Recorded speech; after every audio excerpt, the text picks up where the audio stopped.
বিরোধী নেতা G M কাদের বলেন, সুখের অভাব হয় দেশের মানুষ যখন সুশাসনের অভাব হয়। যেভাবে সুশাসনের অধঃপতন হচ্ছে, তাতে কিছুদিনের মধ্যে বাংলাদেশ সবচেয়ে অসুখী দেশ হিসেবে গণ্য হতে পারে। সোমবার বিকেলে মতিঝিলের এজিবি কলোনি কমিউনিটি সেন্টারে জাপা ঢাকা মহানগর দক্ষিণ আয়োজিত এক ইফতার অনুষ্ঠানে জি এম কাদের একথা বলেন। এ সপ্তাহে প্রকাশিত ও বিশেষ করে এই ঘটনাটি তারা শেয়ার করেছেন।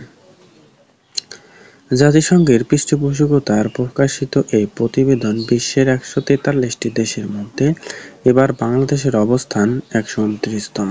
অথচ ২০২৩ সালে বাংলাদেশের অবস্থান ছিল ১১৮তম এবং ২০২২ সালে ছিল ৯৪তম। সুখী দেশের তালিকা করার ক্ষেত্রে মানুষের সুখের নিজস্ব মূল্যায়ন সেই সঙ্গে অর্থনৈতিক ও সামাজিক পরিস্থিতির উপর ভিত্তি করে। ০ থেকে ১০ সূচকে নাম্বার পরিমাপ করা হয়।